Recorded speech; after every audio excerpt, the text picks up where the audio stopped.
ప్రసంగి గ్రంథము 1వ అధ్యాయము 8వ వచనములో ఏమని వ్రాయబడిందండి? ఎడతెరిపి లేకుండా సమస్తము జరుగుచున్నది, మనుషులు దాన్ని వివరింపచాలరు. ఇక్కడి నుంచి బాగా వినాలి. చూచుట చేత కన్ను తృప్తి పొందుకున్నది, వినుట చేత చెవికి తృప్తి కలుగుటలేదట. చూసారా పుల్లరా, మనిషి యొక్క జీవిత విధానం ఎట్లా ఉందటండి? చూచే కన్నుకి తృప్తి లేదు, వినే చెవికి కూడా తృప్తి లేదు. చూచే కొలది ఏదో చూడాలి, వినే కొలది ఇంకా ఏమేమో వినాలి. మనిషి యొక్క జీవిత విధానం ఎట్లా ఉంది పుల్లరా? ఈ రోజున సెల్ ఫోన్ కూర్చుంటే టైం తెలియట్లేదండి. సెల్ ఫోన్ దగ్గర కూర్చుంటే మొత్తం అసలు సమయం ఏమీ తెలియట్లేదు. ఒకడు చూస్తున్నాం అనుకోండి, ఇలా ఏదైనా వచ్చింది అందులో ఎవడు చూస్తున్నాం అనుకోండి, అది చూసిన తర్వాత ఇంకా ఏముంది? తృప్తి లేదు. చూసే కంటికి తృప్తి లేదు, వినే చెవికి తృప్తి లేదు. కాలమంతా గడిచిపోతూ ఉంది. అయినా కానీ మనిషికి ఏమీ లేదు అని అంటే, చూసే కన్నుకు తృప్తి లేదట, వినే చెవికి కూడా తృప్తి లేదు. పిల్లలు బాగా గమనించండి. చూసే కొలది చూడాలి, వినే కొలది వినాలి. మనిషి ఇలాంటి భయంకరమైనటువంటి పరిస్థితుల్లో ఉన్నాడు. శాతానుడికి ఇవే ఆయుధాలు. మనల్ని తప్పుల్లో వేయడానికి, పాపంలో పడవేయడానికి శాతానుడు అవే ఆయుధాలుగా ఉపయోగించుకుంటాడు పిల్లరా. అవి మాత్రమే ఆయుధాలుగా ఉపయోగించుకుంటాడు. మీరు బాగా గమనిస్తే ఏదెను తోటలో దేవుడు అనేక రకాలైనటువంటి పండ్ల చెట్లను దేవుడు ఆదములకు ఇచ్చాడు. రకరకాలైనటువంటి పండ్ల వృక్ష ఫలాలన్నీ ఉన్నాయి అక్కడ. ఎన్నెన్నో వృక్షాలు చాలా అద్భుతమైనటువంటి ఫలాలు ఇస్తూ ఉన్నాయి. కానీ ఆమెకి అన్ని ఫలాలు తిన్నా తృప్తి లేదు పుల్లరా, తృప్తి లేదు. అందుకనే ఆమె ఆ పండు ఎప్పుడైతే ఆ చెట్టు దగ్గరికి వెళ్ళి పండు ఆ ఫలము చూడగానే ఆమె అంటూ ఉంది, ఇది కంటికి ఎంత రమ్యంగా కనపడతా ఉంది, ఆ కంటికి ఎంత రమ్యంగా కనపడతా ఉంది. పుల్లరా, కొన్ని ఎన్నో వేల వృక్షాలను దేవుడు, ఎన్నో వేల పండ్లను దేవుడు ఆ ఏదోను తోటలో ఆ ఆదాముల కొరకు ఇచ్చిన పుల్లరా, ఆమెకు తృప్తి కలగలేదండి. ఇంకా ఏదో కావాలి, వెతుకులాడుతూ ఉంది. కాబట్టి శాతానుడు దాన్ని ఆయుధంగా చేసుకున్నాడు. తృప్తి లేనటువంటి తన జీవితంలో పాపాన్ని తెచ్చిపెట్టడానికి గల కారణం అదే ఆయుధం అయిపోయింది పుల్లరా. అందుకని వాక్యంలో దేవుడు చెప్తున్నాడు, ఓ క్రైస్తవ బిడ్డలారా, మీ జీవితంలో ఒకవేళ తృప్తి లేకపోతే, ఒకవేళ మీరు కలిగి ఉన్న దానిలోనే తృప్తిగా ఉండకపోతే, ఇంకా ఏదైనా కావాలని ఒకవేళ మీరు ఆలోచన చేస్తే, దాన్నే శాతానుడు ఆయుధంగా మార్చుకుని ఇదిగో నీ జీవితంలోనికి పాపాన్ని తెచ్చిపెడతాడు.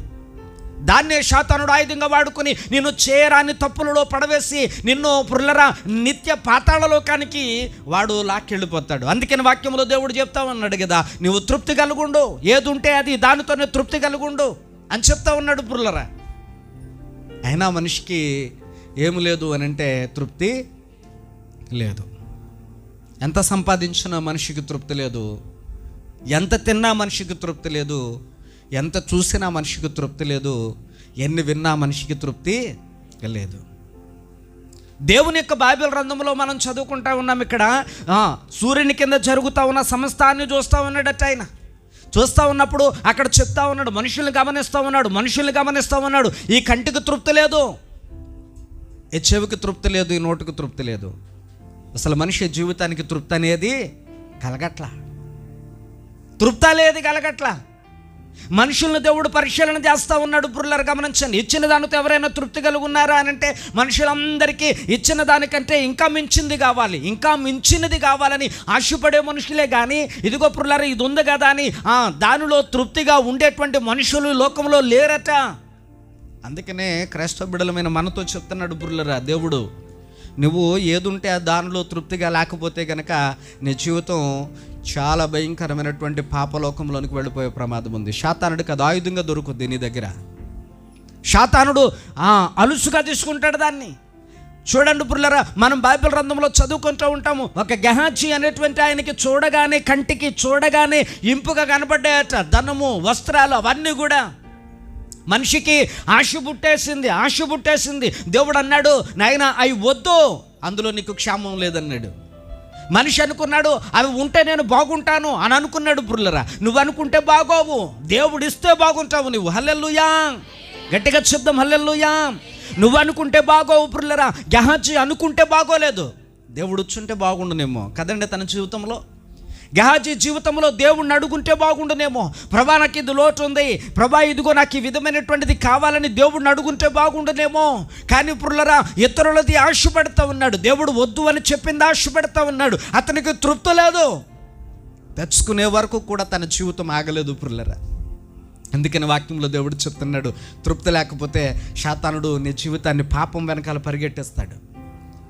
నీ జీవితంలో తృప్తిగా ఉండకపోతే నీ బ్రతుకులో అనేకమైనటువంటి పాపాలు, పాడు పనులు నీ చేత శాతానుడు చేయిస్తాడు. అందుకని వాక్యంలో ఈ రాత్రి దేవుడు మనతో ఏమని చెప్తున్నాడు అనంటే, క్రైస్తవ బిడ్డలరా, ఈ దిన ముందు ఒకవేళ నీవు పస్తులు ఉండాల్సి వస్తే తృప్తిగా పస్తులుండి దేవునికి ప్రార్థన చేయి. ఒకవేళ గంచి నీళ్ళే మిగిలితే అందులోనే త్రాగి చక్కగా తృప్తిగా దేవునికి విజ్ఞాపన చేయి. ఒకవేళ నీకు సమృద్ధి కలిగితే దేవునికి కృతజ్ఞతాస్తుతులు చెల్లించి దానిలో తృప్తిగా నువ్వు భుజించి సంతోషించి ప్రభునామాన్ని ఆనందించు అని వాక్యంలో దేవుడు మాట్లాడుతూ ఉన్నాడు. అయినప్పటికీ మనిషికి తృప్తి లేదు.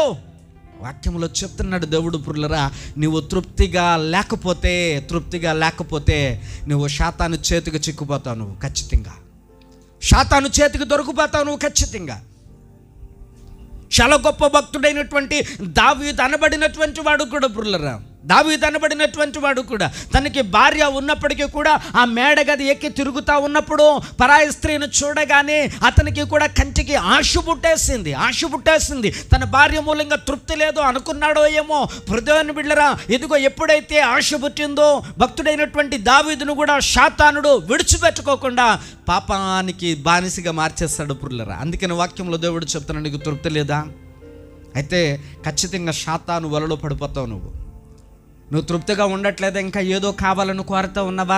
అయితే శాతాను యొక్క కబంధ హస్తాలకు చిక్కుపోతావు నువ్వు. పిల్లలు గమనించండి, సొలొమోను జీవితం గురించి మన అందరికీ తెలుసు. సొలొమోనుకి ఎంతమంది భార్యలు చెప్పండి? కావండి, 700 మంది భార్యలట.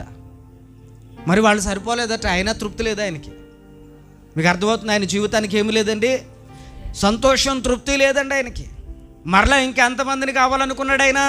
ఇంకో 300 మంది, మొత్తం టోటల్గా చూసారు రౌండ్ ఫిగర్ కావాలనుకున్నాడు ఆయన, 1000 మంది. అయ్యో బాబోయ్, అలా ఉన్న భార్యతోనే నానా తిప్పలు పడిపోయి, నానా రకరకాలుగా ఇబ్బందులు పడిపోయి చాలామంది సన్యాసాలు తీసుకుంటున్నారు. చాలామంది కుటుంబాలు వదిలేసి భార్య బిడ్డలను పెంచలేక ఫ్లైఓవర్ల కాడ అక్కడెక్కడ పడుకుంటున్నారు. సంత మార్కెట్లోకి పారిపోయి అక్కడ గుడ్లు పెట్టుకుని శుభ్రంగా ఆ సంచుల్లో అక్కడెక్కడ పారిపోతున్నారు. రకరకాలైనటువంటి పరిణామాలు. కానీ సొలొమోను గారికి ఎంతమంది భార్యలు అటండి? ఏమండి, ఉపపత్నులు ఎంతమంది అటండి? ఎంత భయంకరమైనటువంటి పాపంలో పడిపోయాడు తెలుసా? సొలొమోను గురించి దేవుడు మాట్లాడుతానంటాడు, ఇదిగో ఆయన ఆఖరి కాలంలోనూ కూడానట ఎంత మారి దేవుని దగ్గరికి వచ్చి పశ్చాత్తాపడి తన పాపాన్ని విడిచిపెడదామని ప్రయత్నం చేసినా ఐగుప్తు స్త్రీలను చేసుకున్న కారణం చేత వారట అతని యొక్క మారు మనసు పొందుకోకుండా అడ్డుపడుతూ వచ్చేవారట. ఎంత ఘోరమైన సంఘం. మహాజ్ఞాని అని పిలువబడిన వాడు, తృప్తి లేని కారణం చేత అంతటి గొప్ప జ్ఞాని కూడా, దేవునితో ముఖాముఖిగా మాట్లాడినటువంటి వ్యక్తి కూడా పాపములో పడిపోయాడు. కాబట్టి ఇక్కడ దేవుని యొక్క వాక్యములో శాతానుడు మనలో మొట్టమొదటిగా వెతికేది అదే. ఎందుకు అనంటే ప్రతి మనిషి జీవితంలోనూ కూడా ఎక్కడో చోట అసంతృప్తి పురులరా. నాకు ఇది లేదే, అయ్యో నాకు వాళ్ళకలాగా ఇది లేదే, వాళ్ళకలాగా నాకు అందులో తృప్తి లేదే అని చెప్పేసి మనిషి జీవితంలో ఎక్కడో చోట అసంతృప్తి. మనిషికి ఇంకా ఏదో కావాలి, ఎన్నున్నా ఇంకా ఏదో కావాలి. చూడండి, మనిషికి పుర్లరా ఎంతున్నా, లక్షల కోట్లు ఉన్నవాడు కూడా ఇంకా కావాలంటాడా వద్దంటాడా? ఎందుకంటే బాబు ఇంకా వద్దు అని అంటాడా? చెప్పండి, అంటాడండి? అండు, ఖచ్చితంగా అండు పుర్లరు. గమనించండి, అసలు ఖచ్చితంగా అండు. ఎందుకు అనంటే మనిషికి ఇంకా కావాలి పురులరా, ఇంకా కావాలి. చూడండి, ఇశ్రాయేలు ప్రజలందరూ కూడా ఏం చేసేవారట అంటే, ఈ యొక్క ఐగుప్తు దేశం నుండి విడిపింపబడిన తర్వాత ఇశ్రాయేలు ప్రజలందరూ కూడా ఆ యొక్క అరణ్య ప్రాంతం కూడా బయలుదేరి వెళుతూ ఉన్నప్పుడు దేవుడు ఆకాశం నుండి వారికి మన్నా ఇచ్చేవాడు. ఆకాశం నుండి మన్నా పడుతూ ఉన్నప్పుడు దేవుడు చెప్పేవాడు, ఏ నాటి ఆహారాన్ని ఆనాడే మీరు సమకూర్చుకోవాలి. మీరు తక్కువగా సమకూర్చుకున్నంత మాత్రాన మీకు లోటు రాదు, ఎక్కువగా సమకూర్చుకున్నంత మాత్రాన మీరు సమృద్ధి పొంది రేపటి దినం వరకు అది ఆగదు అని చెప్పాడు దేవుడు ముందే. వాక్యములో దేవుడు చెప్పాడు. చాలామంది చేసినటువంటి పని ఏంటో తెలుసండి, చాలామంది చేసినటువంటి పొరపాటు ఏంటో తెలుసా? దేవుడు ఏదైతే చెప్పాడో దాన్ని కాకోకుండా పుల్లర బాగా గమనించండి, దాన్ని కాకోకుండా మనం చాలామంది పేదవాళ్ళకి ఆహారం మంచి పెడతాకి వెళ్ళినప్పుడు, ఆ పేదలకు ఆహారం మంచి పెడతాకి వెళ్ళినప్పుడు వాళ్ళకి ఆహార పొట్లాలు మనం కట్టేసి పట్టుకెళ్ళిస్తే వాళ్ళు 2 పొట్లాలు తీసుకునేవారు. కొంతమంది 2 పొట్లాలు.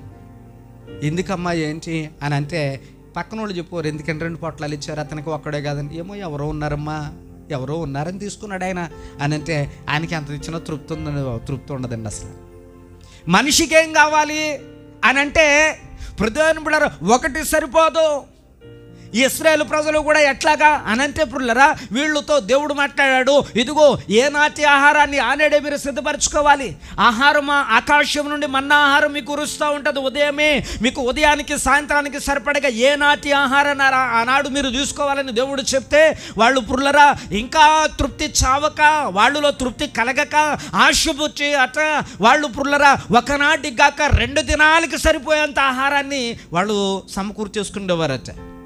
అది తెల్లవారేటప్పటికి ఏమైపోయేదటండి, కుళ్ళిపోయేదటండి, కుళ్ళిపోయి పాడైపోయేదట. చూసారు పుల్లరా? అంటే ఎక్కువ సమృద్ధి ఉంది అని అనుకుంటే అది మనకి పనికి రాకుండా పోతుందండి. మీకు అర్థమవుతుందండి? అది మనకి పనికి రాకుండా పోతూ ఉంటుంది. కొంతమంది అంటూ ఉంటారు, ఎందుకురా వాళ్ళ ఇంట్లో డబ్బులు మూలుగుతూ ఉంటుంది, కోట్లు. ఎవరికి ఉపకారం ఏమండి ఉపకారం అది? కాబట్టి ఇక్కడ దేవుని యొక్క వాక్యములో దాన్నే మాట్లాడుతూ ఉన్నాడు. మనిషికి కంటికి తృప్తి లేదు, చెవికి తృప్తి లేదు. వాక్యములో దేవుడు అదే కదా చెప్తా ఉన్నాడు, మనిషికి తృప్తి లేదు.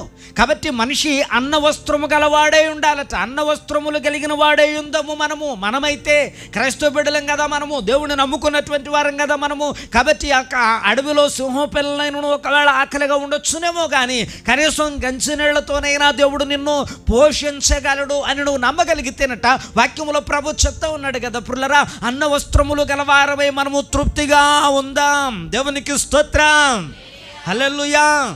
మనం తృప్తిగా ఉందాం. ఏది ఉంటే అదే, అందులోనే సంతోషం, అందులోనే ఆనందం, అందులోనే దేవుని బిడ్డలారా. మనిషి అలాగ అనుకుంటేనట మనిషి జీవితంలో పుల్లరా తన హృదయానికి చాలా హాయిగా ఉంటుందటండి. ఎలా ఉంటుందండి? చాలా హాయిగా ఉంటుందట. ఉన్నదే కడుపు నిండా తినగలుగుతాడు, కంటి నిండా పండుకోగలుగుతాడు, మరలా ఉదయం లేచి తన జీవిత పోరాటంలో ముందుకి చాలా హ్యాపీగా వెళ్ళిపోగలుగుతాడు. మనిషికి తృప్తి లేకపోతే మనిషికి ఆరోగ్యం లేదు, తృప్తి లేకపోతే మనిషికి సంతోషం లేదు, తృప్తి లేకపోతే మనిషికి పుల్లరా ఇదిగో కంటి నిండా కొనుక లేదు, కడుపు నిండా కూడలేదు. ఒకవేళ మనిషికి తృప్తి లేకపోతే తన జీవితానికి సంతోషం లేదండి, ఉండదు. తృప్తి లేనటువంటి వానికి సంతోషం ఉండదు. తృప్తి లేనటువంటి వాని ముఖం చూడండి ఎంత విచారంగా, ఎంత వికారంగా ఉంటుందో. తృప్తి కలిగినటువంటి వాని ముఖం చూడండి ఎంత తేజస్సుతో ఉంటుందో. అక్కడ అర్థమైపోతూ ఉంటుంది మనకి, ఏదో లేదు అని ఏడ్చేవాడి జీవితంలో ముఖం చాలా విచారంగా ఉంటుంది పుల్లరా. దేవుడు అంతిస్తే అంతే, ఏది ఉంటే అదే చాలు, ఈనాటికి ఇది అనుకుండే వాని యొక్క ముఖమట చాలా సంతోషంగా ఉంటుందంట పుల్లరా. అందుకనే పెద్దోళ్ళు అంటారు ఏమనంటే, సంతోషమే మనకి బలం ఏంటండి, సంతోషమే సగం బలం. దేవునికి స్తోత్రం. ఏమంటే పెద్దోళ్ళు అన్నారా లేదా? సంతోషంగా ఉంటుందే నీకు సగం బలం. సంతోషంగా ఉంటే వ్యాధున్నవాడు కూడా పోయినట్టే. కాబట్టి సంతోషంగా ఉండాలంటే మనిషి ఉన్నదానిలో తృప్తిగా ఉండడం నేర్చుకోవాలి. ఇంకా ఏదో లేదు అని అంటే ఎక్కడి నుంచి వస్తుంది చెప్పండి? ఆకాశంలో చందమామ కావాలి రాత్రి నాకు ఇస్తారా మీరు ఎవరన్నానే? ఎవరి వర్ణంలో అవుతుందా అమ్మ? చెప్పండి, అవుతుందా? గమనించండి పుల్లరా, అందన దానికి ఎగిరెగిరి పడకూడదు. మనం ఉన్న దానిలోనే ఒదిగి జీవించాలట మనం. హల్లెలూయా. అందుకని వాక్యములు ఇక్కడ దేవుడు చాలా స్పష్టంగా చెప్తున్నాడు, అన్న వస్త్రములు గలవారమై. ఏమండి, చాలా విలువైనటువంటి చక్కటి వస్త్రము, కడుపు నిండా తృప్తి కలిగినటువంటి భోజనము సరిపోదా? చెప్పండి, తృప్తి కలిగినటువంటి మంచి భోజనం సరిపోదా? ఇంకా ఏదో కావాలి మనకి. అర్థమవుతుందండి? ఉన్నది సరిపోదా అంటే సరిపోదు. అందుకని వాక్యములో దేవుడు అంటాడు బైబిల్ గ్రంథంలో, చూడండి వాక్యాన్ని మనం చదువుకుందాం. ప్రసంగి గ్రంథములోనే 4వ అధ్యాయము 8వ వచనం చదవండి ఒక్కసారి. ఏమని వ్రాయబడింది అక్కడ? 4వ అధ్యాయం 8వ వచనంలో ఏమని వ్రాయబడిందండి? ఒంటరిగానున్నవాడు ఒకడున్నాడట. అతనికి జతగాడు లేడు, కుమారుడు లేడు, సహోదరుడు లేడు. అయినను అతడు ఎడతెగక కష్టపడును. అతని కన్ను ఐశ్వర్యము చేత తృప్తి పొందదు. అతడు సుఖమునన్నది ఎరుగక ఎవరి నిమిత్తము కష్టపడుచున్నానని అనుకొనుడు. ఇదియో వ్యర్థము, ఇది బహు చింత కలిగించుచున్నది. దేవునికి స్తోత్రం. ఒకడు గురించి చెప్తున్నాడు ఇక్కడ. వాడికి ఎవరు లేరట? అమ్మ చెప్పండి. ఒంటరిగాడు, ఎవరూ లేరు, జత లేదు. అంటే భార్య లేదు, స్నేహితుడు లేడు, కుమారుడు లేడు, తండ్రి లేడు, తల్లి లేదు, అసలు ఎవరూ లేరు. కానీ కష్టపడ్డం మానట్లేదట, కడుపు నిండా తినట్లేదట, కంటి నిండా కునుకు లేదట, ఐశ్వర్యాన్ని చూసి కూడా తృప్తి లేదట. అలా ఒకడు ఉన్నాడంట. దేవునికి స్తోత్రం. అలాగున్నారా మన ఊరిలో కూడా? అమ్మ ఉంటున్నారా? ఏమో ఇక్కడున్న వారిలో మనం కూడా ఉంటూ ఉండొచ్చు బహుశా, బాగా గమనిస్తే. ఇతని జీవితాన్ని చూడండి ఎంత విచిత్రంగా దేవుడు పోల్చి చెప్తున్నాడు. మనిషి తృప్తి లేనటువంటి మనిషి ఒకడు ఉన్నాడు ఇక్కడ. తృప్తి లేనటువంటి మనిషి. అతని జీవితంలో ఏది ఉంటే అది అనుకోలేదట, ఎంత ఉంటే అంత అని అనుకోలేదట. ఈ మనిషి ఎట్లాగ అనుకున్నాడు అని అంటే, ఇక్కడ వాక్యములో ఒంటరి వాడై, తండ్రి లేనివాడై, తల్లి లేనివాడై, జోడు లేనివాడై, జతగాడు లేనివాడై, ఎవరు లేనటువంటి వాడై, ఒంటరి వాడై, ప్రతిదినము కష్టపడుచూనే పోనీ ఏమీ లేనోడా? వాక్యంలో వ్రాయబడింది ఇక్కడ చూడండి పుల్లరా.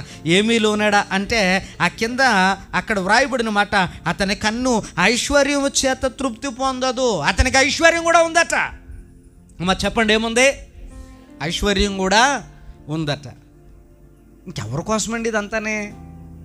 అమ్మ చెప్పండి, ఎవరి కోసం ఇదంతానే? ఇప్పుడు మనలాంటి వాళ్ళు మనంటే పిల్లలకి పెళ్ళిళ్ళు చేయాలి, చదివించాలి, పురులు పోయాలి, ఎన్నెన్నో బాధ్యతలు ఉన్నాయి, ఎన్నెన్నో సమస్యలు ఉన్నాయి, ఎన్నెన్నో ఇబ్బందులు ఉన్నాయి. ఏమండి, ఏ రోజు కష్టపడకపోతే ఆ రోజు సీట్లో ఇంటి దగ్గర నిలబెట్టి అతను మనల్ని బోడని రకరకాలైనటువంటి బాధలతో మనం ఉన్నాం. మనం కష్టపడాలి, తప్పదు. ఏమండి, ఇతనికి సీట్లోడు బాధ లేదు. లేదంటే ఇవాళ వెళ్ళకపోతే రేపు పొద్దున్న ఆకలితో ఉంటానేమో, పస్తులు ఉంటామేమో అనేటువంటి బాధ లేదు. అయ్య బాబోయ్ ఎలాగా ఇవాళ పనిలోకి వెళ్ళకపోతే రేపు పొద్దున్న పిల్లలు ఏమన్నా అడుగుతారేమో అనేటువంటి బాధ లేదు. ఇవాళ పనిలోకి వెళ్ళకపోతే కనుక నా భార్య ఇంకా ఏమన్నా అంటదేమో అనేటువంటి బాధ కూడా లేదు. ఇతనికి ఏ రకమైనటువంటి బాధ లేదు పుల్లరా. ఒక రకంగా చెప్పాలనంటే ఆడెవడో ఉంటాడు బైబిల్ గ్రంథంలో, ఒకడు ధనవంతుడు. నా ప్రాణమా తిను తాగు సుఖించు అన్నాడు. ఆడు బెటరేమో వీడికంటే కూడా కాదండి, అంతేనా? వాడికి అక్కడైనా తృప్తి కలిగింది. కనీసం పేదవాడికి బేదవాడికి లాజర్కి పెట్టకపోయినా అక్కడ నా ప్రాణమా తిని త్రాగి సుఖించి ఇంకా ఇక్కడతోటి అని అన్నాడు పుల్లరా. కానీ ఇక్కడ వీడికి ఆ తృప్తి కూడా లేదట. ఆ తృప్తి కూడా లేనటువంటి జీవితం. అందుకనే అతని జీవితాన్ని ఇక్కడ దేవుని యొక్క వాక్యంలో ప్రభువు మాట్లాడుతానంటాడు. అతని జీవితం అంతా చింతే. ఐశ్వర్యము కొదువలేనంత ఐశ్వర్యం ఉంది అతని జీవితంలో. కొదువలేనంత ఐశ్వర్యం ఉంది అతని జీవితంలో. దాన్ని అనుభవించడానికి అతను ఒక్కడే, ఇంకెవరూ లేరు. అతను ఏ రకంగా తిన్నా తరగనంత ఐశ్వర్యం అతని దగ్గర ఉంది. కానీ అతనికి తృప్తి అనేది లేదు. కాబట్టి ప్రతిరోజు అతను ఎంత కష్టపడి సంపాదించినా అతని జీవితం చింతతో నిండిపోయిందటండి. బాధ, మనేద, దుఃఖం, సంతోషం లేక రకరకాలైనటువంటి హృదయాన్ని బిడ్డలారా, ఎదుగో అతని జీవితం రకరకాలైనటువంటి చింతలతో నిండిపోయిందట. వాక్యంలో దేవుడు చెప్తున్నాడు, తృప్తి లేకపోతే ప్రతిరోజు శోధనే, ప్రతిరోజు శ్రమైన జీవితానికి. ఎందుకనంటే తృప్తి లేని జీవితానికి సంతోషం ఉండదు. వాక్యంలో ప్రభు చెప్తున్నాడు, ప్రియులారా, ప్రభువునందు సంతోషించండి. మరలా చెప్పుదును నేను, మీరు ప్రభువునందు సంతోషించండి. హల్లెలూయా. కాబట్టి ప్రభువులో సంతోషం వెతుక్కోవట్లే ఆ మనుషులు. ఏమండి, కట్టుకున్న వస్త్రాల్లో సంతోషం వెతుకుతూ ఉన్నారు. తినే తిండిలో ఏ రెస్టారెంట్కి వెళ్ళాలి, ఎలాంటి పెద్ద పెద్ద హోటల్కి వెళ్ళాలి, ఎలాంటి పెద్ద పెద్ద వంటలు చేసుకోవాలి, ఎలాంటి రుచికరమైనటువంటి ఆహారాన్ని భుజించాలి. ప్రియులారా, మనిషికి తృప్తి లేదు. ప్రియులారా, గమనించాలి. అందుకనే వాక్యంలో దేవుడు మాట్లాడుతూ ఉన్నాడు. దేవునికి పరిశుద్ధ లెక్కన ఉన్న దానితో తృప్తి కలిగి ఉందాం మనం. ఈ రాత్రి దేవుని యొక్క వాక్యము నుండి దేవుడు ఎందుకు నేర్పిస్తున్నాడు ఈ మాటలు అని అంటే, నీకు తృప్తి లేకపోతే శాతనుడు ఎలాగైనా సరే నిన్ను నైవంచన చేసి పాపంలో పడేసేస్తాడు. ఆనాడు అవ్వమ్మను కూడా అట్లాగే పడేసాడు, ఆనాడు గెహజీను కూడా అట్లాగే పడేసాడు. వాళ్ళకి తృప్తి లేదు, తృప్తి లేకోకుండా వారిని శాతనుడు బాగా కనిపెట్టాడు. కనిపెట్టిన తర్వాత ఎదుగో మహాభక్తుడైనటువంటి దావీదును కూడా శాతానుడు పాపంలో పడేసాడు. ఎదిన మందు పురులరా, ఏదుంది దేవునికి స్తోత్రం, ప్రభా ఇదిగో ఇది నాకు ఇచ్చావు, దీంట్లో నాయన నేను తృప్తిగా ఉంటానని నువ్వు అనుకుంటే చాలా సంతోషం. ఒకవేళ లేదు ఆయన ముఖం దిగాలుగా పెంచుకున్నావా, శాతనుడు వచ్చి నీ పక్కన కూర్చుంటూ ఉంటాడు. ఎవరు ఇవ్వకపోతే నువ్వు సాధించలేవా, సంపాదించలేవా అని నీకు తప్పుడు ఆలోచనలు నీకు బోధిస్తాడు పురులరా, పాపంలోనికి నెట్టేయడానికి. భక్తుడైనటువంటి గెహాజీకి అట్లాగే తప్పుడు ఆలోచనలు బోధించాడు, భక్తుడైనటువంటి దావీదుకి అట్లాగే తప్పుడు ఆలోచనలు బోధించాడు.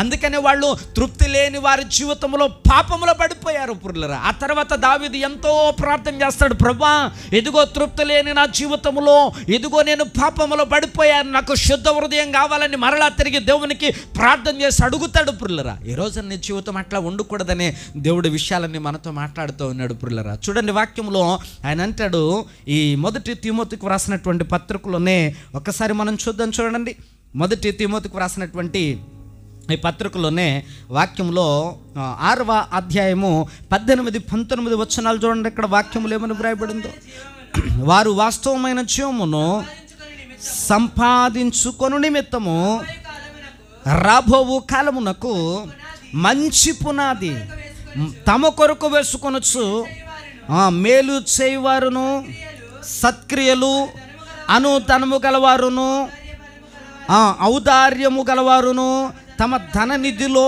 ఇతరులకు పాలిచ్చువారునై ఉండవలెనని వారికి ఆజ్ఞాపించుచున్నాడట. దేవునికి స్తోత్రం. గట్టిగా చెప్దాం హల్లెలూయా. మన యొక్క నిజమైన ధననిధి ఏంటో తెలుసండి, వాక్యంలో దేవుడు చాలా స్పష్టంగా మాట్లాడుతూ ఉన్నాడు. మనకున్నటువంటి నిజమైన ధననిధి ఏంటి అని అంటే, సత్క్రియలు అనుధనము గలవారును, సత్క్రియలు అనుధనము గలవారును. 19వ వచనము మధ్య లైన్లో ఉంటుంది చూడండి, అక్కడ మీకు కనబడతా ఉంది సత్క్రియలు అను. దేవునికి స్తోత్రం. క్రైస్తవుల ధనం ఏంటి చెప్పండి ఇప్పుడు? సత్క్రియలు. దేవుడు చెప్పినవి చేయటమే మంచి పనులు. దేవుడు చెప్పింది చేసేది ఏదైతే ఉందో అదే సత్క్రియ. దేవుని యొక్క వాక్యములో దేవుడు చెప్తున్నాడు, ఈ లోకము యొక్క ధనము వెనకాలై పరుగులు పెడితే దాని గురించి 17వ వచనములో మాట్లాడతాడు. చూడండి వాక్యములు ఏమని వ్రాయబడింది అనంటే, ఇహమందు ధనవంతులైన వారు గర్విష్ఠులు కాక అస్థిరమైన ధనమునందు నమ్మిక ఉంచక సుఖముగా అనుభవించుటకు సమస్తమును మనకు ధారాళముగా దయచేయు దేవుని అందే నమ్మిక ఉంచదని ఆజ్ఞాపించు.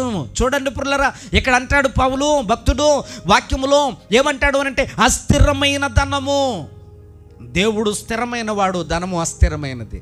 ఇవాళ నా జేబులో ఉంటుంది, రేపు పొద్దున్న మీ జేబులో ఉంటుంది. మీకు అర్థమైందండి? మొన్న హఠాత్తుగా సడన్గా పాప ఫోన్ చేసింది, చింతల్లి హవీలో ఫోన్ చేసి, డాడీ 20,800 కట్టాలట. తెల్లవారితే హాల్ టికెట్ ఇస్తారు, నేను ఎగ్జామ్కి రాయడానికి వెళ్ళాలి.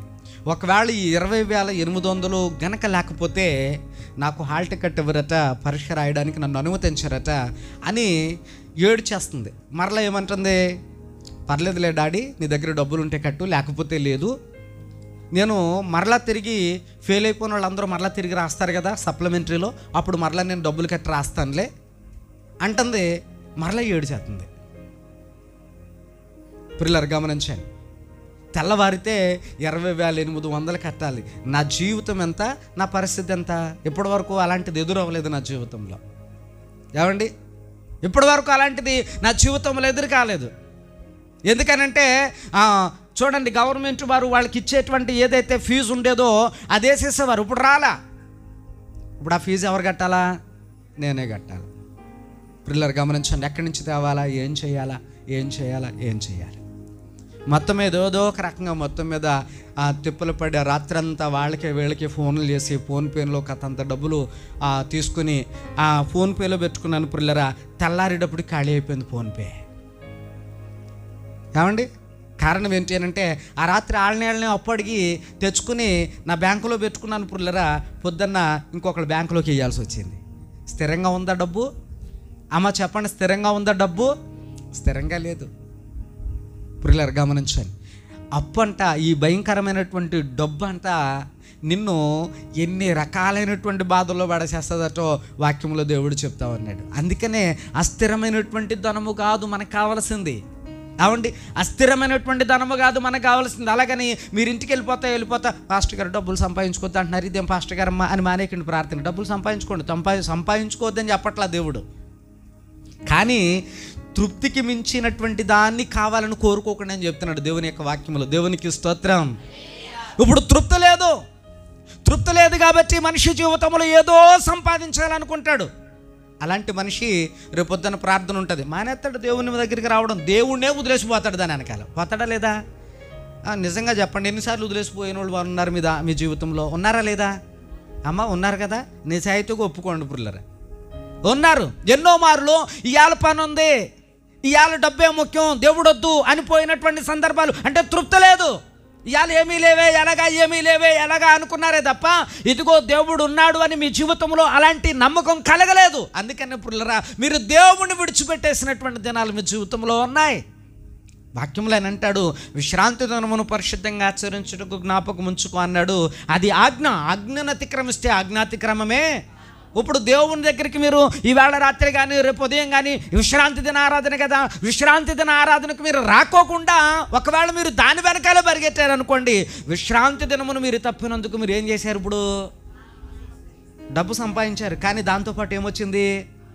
పాపము వచ్చింది. ఇప్పుడు ఆ సొమ్ము ఏ విధంగా మారిపోయింది? పాపపు సొమ్ముగా. దానివల్ల ఇప్పుడు పాపం వల్ల నష్టమా లాభమా? పాపం వల్ల వచ్చే జీతము.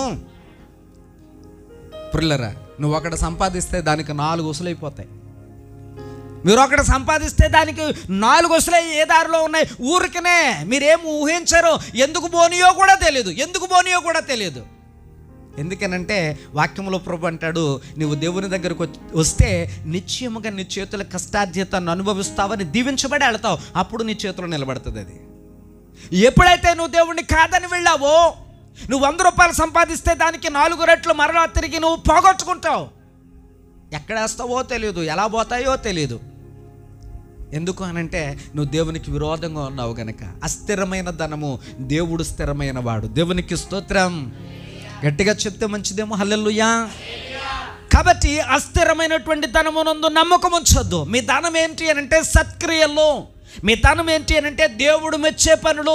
దేవుడు చెప్పినట్లు చేస్తే అవే మంచి పనులు, ఆ మంచి పనులు చేయాలి అని వాక్యములో దేవుడు ఈ భక్తుడైనటువంటి తిమోతి పత్రిక ద్వారా మనకు తెలియజేస్తూ ఉన్నాడు. పుల్లరా, మీ ధనం ఇదేంటి అని అంటే లోకములో అస్థిరమైనది కాదు. మీ ధనం ఏంటి అని అంటే మీ సత్క్రియలు, మీ యొక్క నడవడిక, మీ యొక్క మాట తీరు, మీ పద్ధతి, మీ భక్తి, మీ విశ్వాసం, మీ నీతి, ఇదే స్థిరమైనటువంటి ధనము మీకు. దేవునికి స్తోత్రం. వీళ్ళట ఇక్కడ ధనవంతులుగా ఉండరటండి. ఏమండి, ఈ సత్క్రియలు అనేటువంటి ధనం సంపాదించుకున్న వాళ్ళు ఇక్కడ ధనవంతులుగా ఉండరటండి. ఎక్కడ ధనవంతులుగా ఉంటారు? నీ ధనము ఎక్కడ ఉండునో నీ ప్రాణము, నీ హృదయము అక్కడే ఉంటుందట పరలోక రాజ్యములు. అక్కడ ఈ ధననిధికి చిమ్మట కొట్టదు, తుప్పు పట్టదు, చెదలు పట్టవు. పడతాయండి అటు. ఒక ఆయన చిన్న వ్యాపారం చేసేవాడు, సైకిల్ మీద చిన్న వ్యాపారం చేసేవాడు. ఆ వ్యాపారం చేసేటువంటి ఆయనట వృద్ధాప్యములు ఉన్నటువంటి వాడు. ఆయన వ్యాపారంలో వచ్చినటువంటి 500 నోట్లన్నీ కూడా ఆయన ఒక పెట్టులో దాచేవాడటండి. ఆ పెట్టులో దాస్తే మీకు ఆ గతంలో 2 సంవత్సరాల క్రితం అనుకుంటా ఒక వీడియో వచ్చింది. మొత్తం అంతా కూడా చెదలబట్టేసేసి 500 నోట్లు మొత్తం అంతా కూడా చెదలబట్టేసింది. అది వీడియో తీసి సోషల్ మీడియాలో ఏమంటే న్యూస్లో అన్నట్లోనే వచ్చేసింది. దాన్ని బట్టుకెళ్ళి ఆర్బీఐ వాళ్ళకి ఇస్తే బ్యాంకుల్లో అవి తీసుకోవట్లేదని దాని గురించి పెద్ద సంచలనం ఆ న్యూస్ వచ్చేసింది. పుల్లరా, ఆయన పేదవాడని చెప్పేసేసి. ఏమండి, కానీ ఇక్కడ దేవుని యొక్క వాక్యంలో దేవుడు ఏమని చెప్తున్నాడు అంటే మంచి క్రియలు. వాక్యంలో కూడా ప్రభు అంటాడు, మనిషి వెనకాల ఏమొస్తాయి అని అంటే నీ క్రియలే నీ వెంట వచ్చును అన్నాడు. అంటే నీ ధనం నీ వెనకాల వచ్చేస్తుంది అన్నమాట. ఏ ధనం అది? సత్క్రియలు అనే ధనం. సత్క్రియలు అనేటువంటి ధనము నీ వెనకాల వస్తుంది. ఈ లోక సంబంధమైనటువంటి ధనము రాదు. అందుకని వాక్యములో దేవుడు మాట్లాడితేనంటాడు, అస్థిరమైనటువంటి ధనము కొరకు గాక స్థిరుడైనటువంటి దేవుని యందు నమ్మకం ఉంచండి. ఆయన స్థిరుడు. ధనం ఇవాళ ఉంటే రేపొద్దున ఉండకపోతుంది. ఇదిగో దేవుడు ఎప్పుడు ఎల్లప్పుడూ ఆయన మనతో ఉంటాడు అని చెప్తా ఉన్నాడు. కాబట్టి ఇక్కడ వాక్యములో ప్రభు మాట్లాడుతూ ఆయన అంటాడు, సత్క్రియలు ధనం సంపాదించుకోండి. సత్క్రియలు అనే ధనం సంపాదించుకోండి. వాక్యంలో ఆఖరికి ఒక మాట చదువుకుందాం ప్రియులారా. చూడండి, హెబ్రీయులకు రాసినటువంటి పత్రికలో దేవుడు ఈ భక్తుడైనటువంటి పౌలు గారి ద్వారా మరొక మాట మనకి తెలియపరుస్తూ ఉన్నాడు ప్రియులారా. 13వ అధ్యాయంలో 5వ వచనాన్ని చదువుకుందామా? 13వ అధ్యాయం 5వ వచనం, ధనాపేక్ష లేని వారై మీకు కలిగిన వాటితో తృప్తి పొంది ఉండుడి. నిన్ను ఏమాత్రమును విడువను, నిన్ను ఎన్నడను ఎడబాయనని అని ఆయనే చెప్పును కదా. కాబట్టి ప్రభువు మనకు, నాకు సహాయుడు, నేను భయపడను, నరమాత్రుడు నాకేమి చేయగలడు అని మంచి ధైర్యముతో చెప్పగలవారమై ఉండాలట మనం. దేవునికి స్తోత్రం. క్రైస్తవ బిడ్డలకు మనం ఎలాగ ఉండాలో చెప్తున్నాడు, ఏ విధంగా ఉండాలో చెప్తున్నాడు. ఇదిగో ఒకడు ఉన్నాడు, అతనికి భార్య లేదు, బిడ్డలు లేరు, కుటుంబం లేదు, సోదరుడు లేడు, జతకాళ్ళు లేడు, ఎవరు లేరు. అయినా కానీ అతను ధనము వెనకాల పరిగెత్తాడు. అతని జీవితం అంతా చింత, మనేద, ఘోరమైనటువంటి పాపం. కానీ ఇక్కడ క్రైస్తవ బిడ్డలుగా దేవుడు మనతో మాట్లాడుతూ ఉన్నాడు, మనిషికి తృప్తి కావాలి. ధన అపేక్ష లేని వారై, ఎంతుంటే అందులో, ఏదుంటే అదే, ఇదిగో మీరు తృప్తి కలిగిన వారై ఉండండి, అన్న వస్త్రము గలవారై ఉండండి అని వాక్యములో దేవుడు మాట్లాడుతూ ఆయన అంటూ ఉన్నాడు. క్రైస్తవ బిడ్డలుగా మనం ఎలా ఉండాలో చెప్తూ, ఇదిగో దేవుడు అన్నాడట, నేను నిన్ను ఏమాత్రమును విడువను, ఎడబాయును అని చెప్పాడు కదా దేవుడు. కాబట్టి ఆయన బట్టి మనం ఎలా ఉండాలంటే, ప్రభువు నాకు సహాయుడు, నేను భయపడను, నరమాత్రుడు నాకు ఏమి చేయగలడు అని మంచి ధైర్యంతో చెప్పగలిగే క్రైస్తవులు కావాలట. దేవునికి స్తోత్రం. హల్లెలూయా. నాకు దేవుడు ఉన్నాడనే ధైర్యంతో ఉండే క్రైస్తవులు కావాలట. ఏమండి, నాకేంటండి, ఆ దేవుడే ఉన్నాడు, దేవుని చిత్తం అంతా కూడా దేవుని చిత్తం అన్నవాళ్ళు కావాలట. ఎంతమంది ఉన్నారు అలాగా? చెప్పండి. అలాగే ఎంతమంది ఉన్నారు అలాగా? అలాగను ఒకవేళ నువ్వు ఉంటే ఖచ్చితంగా దేవుడు నీతో ఉంటాడు. నమ్మితే దేవునికి స్తోత్రం. గట్టిగా చెప్దాం హల్లెలూయా. ఒకవేళ దేవుడు ఉన్నాడులే, ఉంటే ఉన్నాడులే, దేవుడు ఉంటే ఉన్నాడులే, మరి దేనికి ఎట్టేదానికి ఎట్టాలి కదా అనుకుంటే దేవుడు నీతో ఏముండడండి. దేవుడు నీతో ఏముండడు. పురులారు గమనించండి, ఈ లోకంలో ఉన్నవన్నీ నీతో ఉంటాయి. బాధలు, కష్టాలు, శ్రమలు, శోధనలు, వ్యాధులు, రకరకాలైనటువంటి బాధలన్నీ నీతో ఉంటాయి, దేవుడు తప్ప. ఒకవేళ దేవుడు నీతో ఉంటే అసలు ఈ లోకంలో ఉన్న ఎన్ని నీ వెంటబడినా అవన్నీ ఎదిరించే శక్తిని దేవుడు నీకు ఇస్తాడు. దేవునికి స్తోత్రం. అవన్నిటి మీద జయాన్ని ప్రభు నీకు ఇస్తాడు. హల్లెలూయా. కాబట్టి మధ్యాహ్నం రాత్రి వేళ దేవుని యొక్క వాక్యమునందు ప్రభువు మనతో మాట్లాడుతున్న సంగతి ఏంటంటే, ఓ క్రైస్తవ బిడ్డలారా, మీరు అన్న వస్త్రములు గలవారై తృప్తిగా ఉండండి. మీ ధననిధి ఏంటంటే మీ సత్క్రియలే మీ ధననిధి. అవి పరలోకమందు వ్రాయబడతా ఉన్నాయి. మీరు ఇక్కడ ఎన్ని మంచి పనులు చేస్తే అక్కడ మీకు అంత ధనము సమకూర్చబడతా ఉంది. ఎన్ని ఘనమైనటువంటి కార్యాలు చేస్తే అంత ఘనమైనటువంటి సంపద మీకు అక్కడ సృష్టించబడతా ఉంది. ఇదిగో మీ యొక్క ధనం ఎక్కడుండునో మీ హృదయం అక్కడ ఉంటూ ఉంది. కాబట్టి ఆకాశమందున్నటువంటి దేవుడు స్థిరమైన వాడని నమ్మి అస్థిరమైనటువంటి ధనము వెనకాల, లోక సంబంధమైనటువంటి భోగముల వెనకాల పరిగెత్తక, వాక్యములో ప్రభు చెప్తున్నట్టుగా దేవుడు నాకు సహాయకుడు, ఈ లోకములో ఏదున్నా లేకపోయినా నాకు ఏ విధమైనటువంటి భయము లేదు అని ధైర్యముతో చెప్పగలవారమైనటువంటి క్రైస్తవ బిడ్డలుగా మనం ఉండాలని చెప్తా ఉన్నాడు ప్రియులారా ఈ రాత్రి వేళ. అలాంటి క్రైస్తవులు కావాలి దేవునికి, అలాంటి వాళ్ళు కావాలి దేవునికి, అంత బలంగా ఉన్న వాళ్ళు కావాలి దేవునికి. ఈ రాత్రి ఏదో ఒట్టిగా వచ్చి కాసేపు 4 మాటలు వినేసేసి మళ్ళీ బాధ వచ్చినప్పుడు లబోదీబో అనేసి, కష్టం వచ్చినప్పుడు బాబోయ్ బాబోయ్ అనేసేసి, ఏదైనా ఒకవేళ ఈ లోకంలో శ్రమ ఎదురైనప్పుడు అమ్మ బాబోయ్ ఇదేంటి శ్రమ అని తొట్రుల్లిపోయేటువంటి వాళ్ళు కాదు. ఎలాంటి పరిస్థితులు వచ్చినా దేవుని దగ్గర నిలబడే వాళ్ళు కావాలి. నా దేవుడు ఉన్నాడు, ఆయన చూసుకుంటాడని నమ్మకంతో నిలబడే వాళ్ళు కావాలి. ఎంతమంది ఉన్నారు ఈ రాత్రి దేవుని సన్నిధానంలో? అలాంటి వాళ్ళు ఎంతమంది ఉన్నారు ఈ రాత్రి పుల్లరా? నేనుంటానని నువ్వు చెప్పగలవా ధైర్యంగా? ఆ ధైర్యం నాలో ఉందని ప్రభు ఎదుట నిరూపించుకోగలవా? ఈ రాత్రి ఒక భక్తి జీవితాన్ని కలిగిన ఒక క్రైస్తవ వ్యక్తిగా దేవుడు నీతోనే మాట్లాడుతూ ఉన్నాడు. ఎప్పటి వరకు దేని వెనకాల పరిగెట్టుంటావు? ఒకవేళ నువ్వు దేని వెనకాల పరిగెట్టినా అది నీకు అందలేనంత ఎత్తుకి రెక్కలో చెగిరిపోతుందట. దేవుడిస్తే నువ్వు క్షేమంగా ఉంటావు, కానీ నువ్వు కావాలని పరిగెడితే కీళ్ళలో పడిపోతావు. నీకేం కావాలో చూసుకో. అవ్వమ్మ కావాలని పరిగెట్టింది, భయంకరమైన పాపములు పడిపోయి ఆ ఏదోను తోటలో నుండి తరిమి వేయబడింది. పుర్లరా, అకాను దేవుడిచ్చిన దాన్ని కాదనుకున్నాడు, తనకు కావాలని కోరుకోవడానికి ఆ యొక్క శాపగ్రస్తమైన దాన్ని తీసుకొచ్చి పెట్టుకున్నాడు. అందుకని తన కుటుంబం అంతా పుర్లరా చూడండి, మనమంటాం చిక్కత్తి అయిపోయిందని అట్లాగా అయిపోయింది. పుర్లరా, గ్రహాజీ దేవుడు వద్దని చెప్పాడు, కావాలంటే నీకు అలాంటివి ఎన్నో ఇవ్వగలను నేను అని చెప్పాడు. కానీ గహాజీ కావాలని పరిగెత్తాడు. పుర్లరా, దాని మూలంగా కీడులు పడిపోయాడు. ఇదిన్న నువ్వు కావాలని దేని వెనకాల పరిగెడుతున్నావో ఒకసారి పరిశీలన చేసుకో. దేవుడిచ్చింది తృప్తి కలిగి నువ్వు ఉంటే చాలా హ్యాపీగా ఉంటావు, అందులో నీకు సమృద్ధి కలిగి ఉంటుంది. దేవుడు నీకేది లోటు కలిగినవాడు, దేవుడు ఉన్నాడని ధైర్యంతో నువ్వు ఉండగలిగితే, మంచి క్రియలు నువ్వు అలంకరించుకోగలిగితే, సత్క్రియల చేత ఎదుగో మిమ్మల్ని మీరు అలంకరించుకోగలిగితే, వాక్యములు ప్రభు చెప్తున్నాడు, ఈ లోక సంబంధమైన ధనము శాశ్వతమైనది కాదు, బతకడానికి అది అవసరమే, కానీ అవసరానికి మించి అది నీ దగ్గర ఉంటే నువ్వు కీళ్ళలో పడిపోతావని వాక్యములు ప్రభు చెప్తా ఉన్నాడు. ఈ రాత్రి వేళ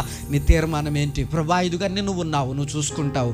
అయ్యా, ఇదిగో నా జీవితంలో ఏమొచ్చునని కొరకు నేను నిలబెడతాను, నన్ను చేపట్టి నడిపించేవాడు నీవని చెప్పగలిగే ధైర్యము నీలో ఉందా? ఏం తీర్మానించుకుంటావు ఈ రాత్రి?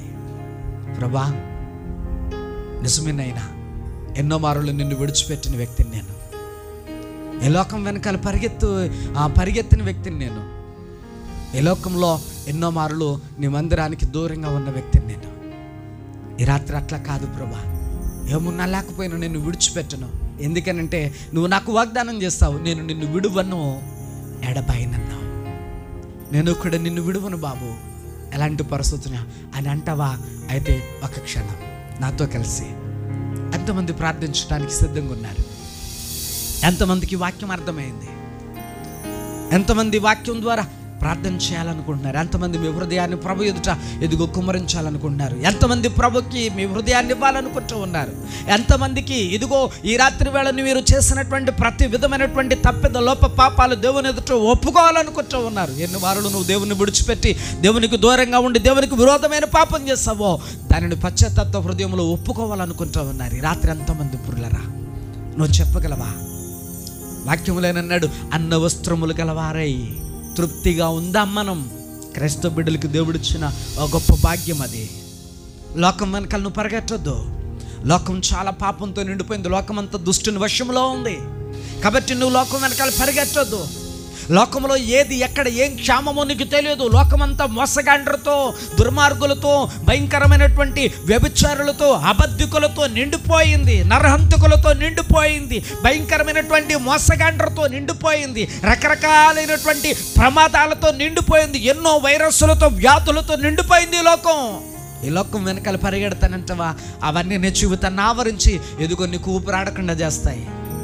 ఈ జీవితంలో ఒకవేళ అలా కాదు, నా జీవితాన్ని మార్చుకుంటాను, ఎన్నొచ్చినా నా దేవునితో నేను కదలని వ్యక్తినై నా దేవునితో ఉంటాను అని అంటావా? వాక్యంలో ప్రభు ముందే చెప్పాడు, నేను నిన్ను విడువను, ఎడబాయినన్నాడు నా దేవుడు. ఈ రాత్రి దేవుడు నిన్ను విడిచిపెట్టడు. ఈ రాత్రి దేవుడు నిన్ను విడిచిపెట్టడు. ఈ రాత్రి దేవుడు నిన్ను విడిచిపెట్టాలని అనుకోవట్లా. నీవే విడిచిపెట్టి తిరుగుతున్నవేమో, నీవే ఒకవేళ తొట్టిల్లిపోతా ఉన్నవేమో. ఏమున్నా నీకు స్తోత్రాలు, ఏమి లేకపోయినా నీకు వందనాలు ప్రభు అని చెప్పగలవా నువ్వు ఈ రాత్రి? ఎలాంటి పరిస్థితులు వచ్చినా నేను నిన్ను విడువను బాబు, నువ్వు నాకున్నావని, నేను ధైర్యంతో ఉన్నానని ఈ రాత్రి దేవుని సన్నిధానంలో చెప్పగలవా నువ్వు? అయితే ఈ రాత్రి దేవుడు నీతో మాట్లాడుతూ ఉన్నాడు.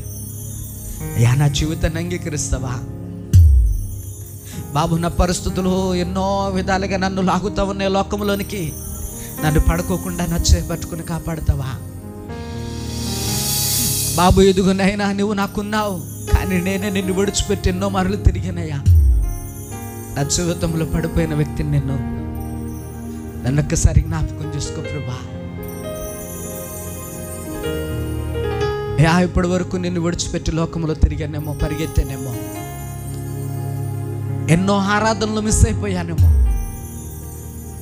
అయ్యా, ఈ సంవత్సరాంతములో చివరి దినాల్లో ఎన్నో శ్రమల చేత ఒకవేళ నేను నలిగిపోతూ ఉన్నానేమో. అయ్యా, వాటి మీద నాకు జయాన్ని దయచేయి. నువ్వున్నావని అయ్యా నువ్వు నడుపుతావని, నా చేయి పడతావని నేను నీ దగ్గరకు వచ్చాను. ఈ రాత్రి నన్ను జ్ఞాపకం చేసుకొస్తాయా, నన్ను బలపరచయ్యా. పరిస్థితులను తట్టుకునే శక్తి నేనైనా, వాటిని ఎదిరించి జయించే శక్తి నేనైనా. అయ్యా నువ్వు నా చేపట్టుకుంటే ఏదైనా నాకు జయమే. నువ్వు నా చేపట్టుకుంటే ఏ పరిస్థితి అయినా నాకు జయమే. అయ్యా నా కుడి చేతిని పట్టుకుని నడిపించువాడవు నీవు. అయ్యా ఒకవేళ నేను నిన్ను విసర్జించి నేను తిరిగినట్లయితే నన్ను క్షమించి ఈ రాత్రి నన్ను జ్ఞాపకం చేసుకో ప్రభువా అని ప్రార్థన చేద్దాం.